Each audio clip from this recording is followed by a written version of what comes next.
subscribe the channel and press the bell icon for upcoming videos. Hello friends, welcome to my channel pharmacology concepts by Rajesh Chaudhary. तो आज के video पे हम बात करने वाले हैं टी टेस्ट के बारे में, जो एक तरीके से पैरामेट्रिक टेस्ट है, जो बहुत ही इंपॉर्टेंट है। ठीक है, बात करें इस टॉपिक की। ये टॉपिक हमारे बी फार्मेसी 8 सेमेस्टर के जो बायोस्टेट और आरएम सब्जेक्ट हैं उसमें इन्वॉल्व है। उसके अलावा एम फार्म और पीएचडी में ये यूजफुल होते हैं। So if you want to watch my videos regarding the biostat you can check description box below और link given in the i button. इसके अलावा अगर आपको नोट्स चाहिए तो आप मेरी वेबसाइट www.pharmacyconcepts.in विजिट कर सकते हैं। So let discuss about the topic. So hypothesis testing, तो किसी स्टडी को लेकर जो भी हमारा हाइपोथेसिस होता है, मीन्स प्रपोज्ड थ्योरम होता है, तो उस थ्योरम के मेनली दो हम लोग आपके हाइपोथेसिस प्रोड्यूस करते हैं। एक होता है हमारा H अल्टरनेट, एक होता है हमारा H नॉट। ठीक है, तो उसमें बेसिकली हम लोग क्या करते हैं कि अगर हम लोग स्टडी कर रहे होते हैं, जैसे से बात है उसमें मल्टीपल ग्रुप्स होंगे या ग्रुप्स होंगे, तो उनके मीन्स होंगे, तो मीन को हम लोग कंपेयर करते हैं बेसिकली। तो उस केस में हमारा जो हाइपोथेसिस होता है या तो होता है हमारा H नल या H नॉट, जिसे बोलते हैं नल हाइपोथेसिस। इस केस का मतलब क्या होता है कि हमारा जो ग्रुप्स के मीन है या जो मीन है सैंपल का अपने पॉपुलेशन से सिमिलर होता है, means x bar is equal to mu और x bar is equal to y bar. एक होता है हमारा अल्टरनेट हाइपोथेसिस, जिसे हम H1 या फिर HA से डिनोट करते हैं, जो हमारा है अल्टरनेट हाइपोथेसिस। ठीक है, डिटेल ऑलरेडी बात कर चुके हैं पिछले वीडियोस पे। ठीक, इस केस में क्या होता है, जो x bar is not equal to y bar और x bar is not equal to mu. ठीक, तो इसमें आपको क्या होता है, डिफरेंट होते हैं आपके मीन्स, इसमें सिमिलर होते हैं। तो हमारा जो टेस्ट है पैरामेट्रिक या नॉन पैरामेट्रिक टेस्ट, ये जो टेस्ट हम जो पढ़ेंगे वो क्या करते हैं, वो बस चेक करते हैं कि H नॉट एक्सेप्ट है या फिर H नॉट रिजेक्ट है। H नॉट एक्सेप्ट हुआ मतलब आपका मीन जो है वो इक्वल होगा, और रिजेक्ट हुआ मतलब मीन जो है वो इक्वल नहीं होगा।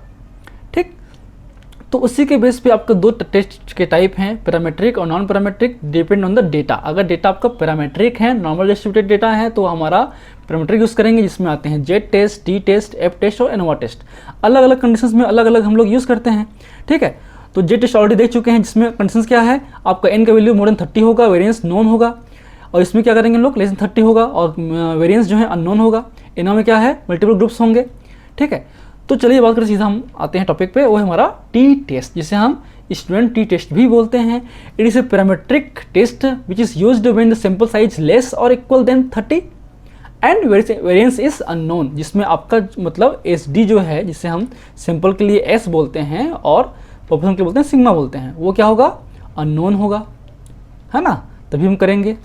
सो it is statistics compare between the means of two group of sample, मतलब ये आपके जो दो ग्रुप होंगे, जिसमें आपका है तो आपका क्या होगा, दो सैंपल्स होंगे, दो ग्रुप्स होंगे, या फिर एक सैंपल और एक होगा पॉपुलेशन। ठीक है, तो इसमें बेसिकली आपका x वर्सेस y हो सकता है या x वर्सेस म्यू हो सकता है। अब बात करेंगे डेटा की, तो ये पैरामेट्रिक डेटा है, मतलब ये नॉर्मली डिस्ट्रीब्यूटेड जैसे ही होंगे, वेल शेप्ड ही होंगे। अगर आपके जो डेटा का जो नंबर है वो लेस देन 30 है तो होता है टी डिस्ट्रीब्यूशन बोलते हैं। अगर डेटा का नंबर मोर देन 30 होता है, इसे बोलते हैं नॉर्मल डिस्ट्रीब्यूशन। ठीक है, अब क्योंकि इस टेस्ट में हम लोग एक अल्फा लेवल सेट करते हैं ना, अल्फा लेवल सेट करते हैं, पता है आपको, हम लोग ऑलरेडी पिछले वीडियोस में डिस्कस कर चुके हैं, जिसे हम मान लो हम बोलते हैं 90.05 या फिर 95% ऑफ कॉन्फिडेंस लेवल, है ना। तो उस केस में हम लोग सेट करते हैं।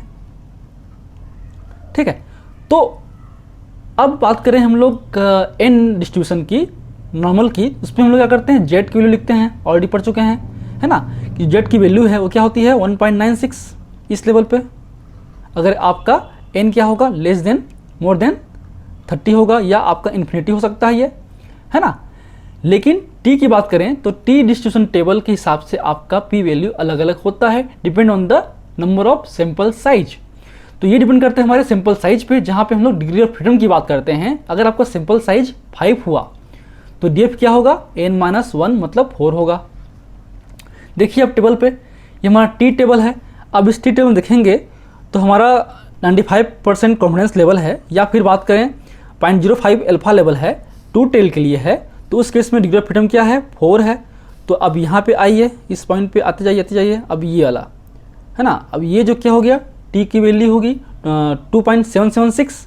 सेम अगर डिग्री ऑफ फ्रीडम 9 है तो उस केस में क्या होगा 2.26, या डिग्री ऑफ फ्रीडम आपके 30 तक है मतलब 39 होगा तो उस केस में क्या होगा 2.04। तो ये टी की वैल्यू आती है। तो अगर इस टी की वैल्यू जो है, ये आ गई टी की वैल्यू सेम, तो अगर डेटा जो है इस तरफ वेरी करता है, इस तरफ अगर आपका डेटा आएगा, इसका मतलब क्या होगा, ये एच अल्टरनेट एरिया पे है और डेटा इस तरफ आएगा मतलब आपके ये एच नोट जोन पे है। ये जोन जो है हमारा क्या है, जोन ऑफ एक्सेप्टेंस है ना। ऑलरेडी पता होगा, आपने पिछले वीडियो में डिस्कस कर चुके हैं। ये कि हमारा इधर का जो एरिया है वो क्या है, जोन ऑफ रिजेक्शन। ठीक है, चलिए अब आते हैं सीधे हम लोग फॉर्मूला पे। तो डिपेंड करता है कि आप क्वेश्चन क्या है और किसके मीन को कंपेयर करने वाले हो। So for mean of the random sample, अगर कुछ पॉपुलेशंस हैं, उस पॉपुलेशन से हम लोग रेंडमली सैंपल किए, अगर हमारा n लेस देन 30 हुआ है ना, और कुछ पॉपुलेशंस है, तो अगर हम लोग x बार का कंपेयर म्यू से करें तो हम यूज़ करते हैं for the mean of random sample. जो फार्मूला क्या होगा, t is equal to mode या modulus x bar minus mu, मतलब जो मीन डिफरेंसेस है। सिंपल से टी टेस्ट में क्या करते हैं हम लोग, जो फार्मूला है वो हमारा है मीन डिफरेंस अपान SEM। अब ये अलग अलग कंडीशंस में अलग अलग फार्मूला होते हैं। अब इस केस में क्या हुआ, दो मीन है, एक सिंपल का एक पॉपुलेशन का, ठीक है, अपॉन SEM। इसे हम इस तरह से बोल सकते हैं, क्योंकि आपको SEM क्या होता है, SEM क्या होता है, हम सिंपल लिखेंगे तो क्या होगा, S minus N under root N हो गया हमारा SEM, है ना। तो ये हो गया हमारा इस तरीके से, इसको यहाँ ले यहाँ हो गया, तो ये हमारा मेन हो गया, फार्मूला हो गया हमारा अल्टीमेटली। यहाँ पे S क्या होगा, स्टैंडर्ड डेविएशन जो होगा under root summation of x minus x bar whole square upon n minus 1, जो क्या है डिग्री ऑफ फ्रीडम है, जहाँ पे x bar mean of the population है, सैंपल है, और म्यू क्या है, मीन ऑफ द पॉपुलेशन है। ठीक है, इसके बेस पे हम लोग कॉन्फिडेंशियल इंटरवल भी निकाल सकते हैं अल्फा लेवल के बेस पे। CI या confidential interval is equal to mean plus minus T alpha, जो अल्फा हमने सेट किया है, इंटू SEM। ये 1 टेल के लिए है या अल्फा बाई 2 टेल के लिए है। चलिए अब आते हैं for the mean of 2 independent sample. अगर 2 इंडिपेंडेंट सैंपल हुआ और अनपेयर टी टेस्ट होगा, मतलब सपोज हमने ड्रग A और ड्रग B, 2 ड्रग है, मतलब आपका X बार और Y बार होगा, तो 2 अलग अलग ग्रुप के बीच में, 2 अलग अलग कंडीशंस के बीच में कंपेयर कर रहे हैं, उसे बोलते हैं हम लोग अनमेच्ड या फिर अनपेयर डेटा। तो उस केस में क्या होगा, T is equal to x bar 1 minus x 2 bar, इसे हम y या फिर x2 भी बोल सकते हैं ना। ठीक है, तो यहाँ क्या है x1 माइनस x2 बार, मतलब दोनों का मीन अपान SEM, जहाँ पे s हो गया और इधर हो गया n, ऊपर चला गया तो हो गया n into n1 into n2 अपान n1 प्लस n2, जहाँ पे s क्या है, SD है, जो है हमारा under root summation of x1 minus x1 bar square plus summation x2 minus x2 bar whole square upon n minus 1 upon plus n plus n1 plus n2 minus 2, जो क्या है डिग्री ऑफ फ्रीडम है। ठीक है, उसके अलावा next पाते हैं for the mean of 2 independent sample. जहाँ पे 2 डिपेंडेंट सैंपल होगा, मतलब ड्रग एक ही होगा। अगर एक ही ड्रग का हम लोग इफेक्ट चेक कर रहे हैं, किस कंडीशन में, बिफोर और आफ्टर, पहले उन्हीं कंडीशंस को, उन्हीं सैंपल को, सैंपल एक ही हैं, इसमें सैंपल साइज जो लेंगे, मान लो यहाँ पे हमारा 1 2 3 4 5 और 6, तो इन्हीं सैंपल्स को पहले देंगे और रीडिंग लेंगे, और इन्हीं सैंपल्स को बाद में देकर रीडिंग लेंगे। तो अल्टीमेटली इसमें जो n है वो n हमेशा 6 होगा, और DF क्या होगा, 5 होगा। ठीक है, तो इस केस में जो है हम लोग बोलते हैं जो मीन डिफरेंसेस है उसको कंपेयर करते हैं, इसलिए बोलते हैं इसको matched pair T test. T is equal to D means होता है difference between the 2 mean into under root n upon s, जहाँ पे s इज इक्वल टू होगा summation of d minus D bar whole square upon n minus 1। ठीक है, ये जब solve करेंगे तो आपको मिल जाएगा इजिली।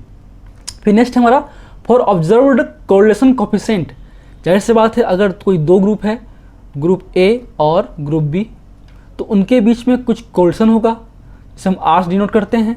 अगर आर की वैल्यू दिया होगा तो उसे लिखते हैं हम लोग, टी की वैल्यू निकालेंगे, T is equal to R upon 1 minus R minus square into N minus 2। ये हमारा फार्मूला हो गया अगर हमारा कोरिलेशन कोफिशिएंट दिया हुआ है तो। चलिए अब सॉल्व करते हैं क्वेश्चन। तो क्वेश्चन फर्स्ट हम लेते हैं, for the mean of random sample. Suppose A company claim that the average life time of A glucometer is 20 month. कोई कंपनी क्लेम कर रही है कि जो ग्लूकोमीटर जो कंपनी बना रही है उसका जो एवरेज लाइफ स्पान है वो है 20 मंथ का। इसका मतलब क्या होगा, हमको जो दिया है वो दिया हुआ है, म्यू दिया हुआ है 20 मंथ, ठीक है।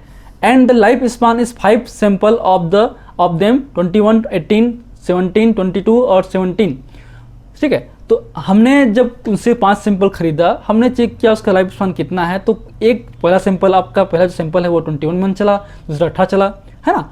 तो so check that the company is claim is right और not at the 1% significance level t is equal to 0.01 is equal to 4.60।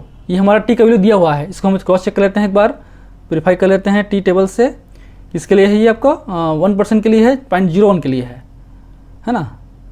ये t की वैल्यू है, मतलब ये हो गया 1%, मतलब हो गया आपका 90 के लिए 0.01 ना, ये इसके यहाँ पे सैंपल कितना था, 5 सैंपल 4 हो गया, ये हो गया 4.06, ठीक है, ओके, सही है बिल्कुल, ठीक है। क्वेश्चन में दिया रहेगा आपको, टेंशन मत लीजिए, ठीक। तो उस केस पे हमको क्या चाहिए, हमको x चाहिए, x बार चाहिए ना, तभी तो कंपेयर करेंगे उसका, ठीक। तो आपका ये हो गया x हो गया 21, 18, 17 आप लिख दीजिए, इनका x बार निकाल लीजिए तो आ गया 19 आ गया। जोड़ लेंगे इसको, summation of x upon n करेंगे तो हो गया 95 अपान 5 कर देंगे तो हो गया 19, तो x बार हो गया 19 हो गया। df क्या है, 4 है, x मास x बार निकाल लीजिए, इसका आप डिफरेंस कर लीजिए, ये आपका x मास x बार है ना। तो x क्या है 21 और x बार क्या है 19 यहाँ पे, तो 21 माइनस 19 करते जाइए इसको, ये आ गया 2, सेम इसका आ गया -1, इसका आ गया -2, इसका आ गया 3, इसका आ गया -2, ठीक है। अब इनका स्क्वायर कर लीजिए, तो क्या हो गया 4, 1, 4, 9, 4, इसको कर दीजिए सम, ये क्या हो गया सम ऑफ x माइनस x बार का स्क्वायर, तो हो गया 22, तो ये हमको निकल गया। अब डायरेक्टली फॉर्मूला से पुट कर देंगे, तो हमारे पहले करते हैं एजम्पशन। तो इसके दो केस होंगे, या h नॉट होगा या फिर h अल्टरनेट होगा, पता है आपको। फिर हम लोग सिग्निफिकेंस लेवल डिसाइड करेंगे, तो ऑलरेडी क्वेश्चन में दिया हुआ है 1% सिग्निफिकेंस लेवल, मतलब हमारा t10 हो गया 4.60, ये हो गया हमारा t का वैल्यू, टेबलेटेड t वैल्यू, ठीक है। अब t वैल्यू निकाल लीजिए, t इक्वल टू होता है इसके केस में x bar minus mu upon s into under root n, जहाँ पे s होगा क्या होगा summation of x minus x bar square upon n minus 1, तो ये क्या है यहाँ पे 22 है ना, अपान 4 कर दीजिए क्योंकि n माइनस 1 क्या है 4 है, तो हो गया आपका 5.5, ये हो गया 2.30 हमारा s की वैल्यू। तो इस t वैल्यू में पुट करेंगे तो मोड 19, क्योंकि मीन 19 है हमारा x बार का, माइनस 20 क्यों, क्योंकि म्यू का वैल्यू 20 है, अपान 2.23 जो कि s की वैल्यू है, अंडर रूट n क्या है 5 है।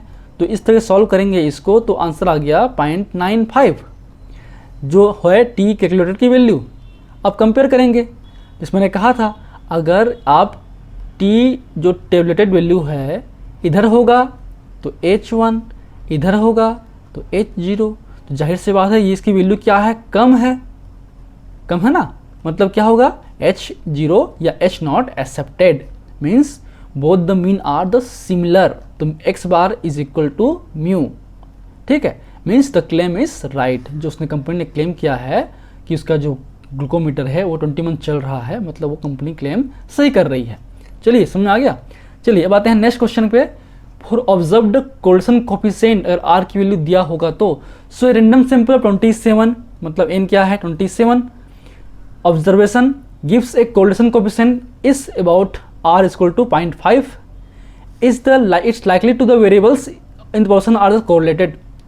तो जितने भी वेरिएबल्स हम लोग ले रहे हैं 27 का वो क्या आपस में कोरिलेट कर रहे हैं या नहीं कर रहे हैं। मीन सिंपल सा एजम्पशन है एच नॉट और एच अल्टरनेट। एच नॉट मतलब वेरिएबल्स आर कोरिलेटेड और वेरिएबल्स आर अनकोरिलेटेड। ठीक है, सिग्निफिकेंस लेवल क्या है 5%, हम लोग स्टैंडर्ड मान लेते हैं। तो ये हो गया T025 हो गया 2.06, इसका 25 का, क्योंकि यहाँ DF क्या है, यहाँ पे DF होगा n/2। ठीक है, क्योंकि यहाँ पे दो ग्रुप हैं, दो ग्रुप के बीच में तो कोलिशन करेंगे ना। ठीक, तो इसलिए ग्रुप क्या होगा, ग्रुप 2। तो आपका n-1 प्लस n-1 मतलब n1 प्लस n2 प्लस -2, तो अल्टीमेटली n-2 ही होगा ना, जितने सैंपल्स उनका -2 होगा। अब यहाँ T निकाल लीजिए, यहाँ पे फार्मूला पुट कर दीजिए इस तरीके से। तो R की वैल्यू क्या है 0.5 है, 1 माइनस R2 मतलब 0.5 का स्क्वायर इंटू 27 - 2 मतलब कितना हो गया 25। तो ये हो गया, आप इसको सॉल्व करेंगे आगे जाके, तो ये हो गया हमारा 2.90, इसका वैल्यू T कैलकुलेटेड का। अब ये ऑलरेडी हमने मिला हुआ है क्या T टेबलर का, तो क्या होगा T calculated value 2.9 is higher than T tabular value. High है मतलब H नॉट रिजेक्टेड या H alternate accepted means differ. So variables in the population are uncorrelated, तो उनके बीच में खास कोरिलेशन नहीं है। तो इस तरीके से हम टेस्ट करते हैं अलग अलग क्वेश्चंस के हिसाब से।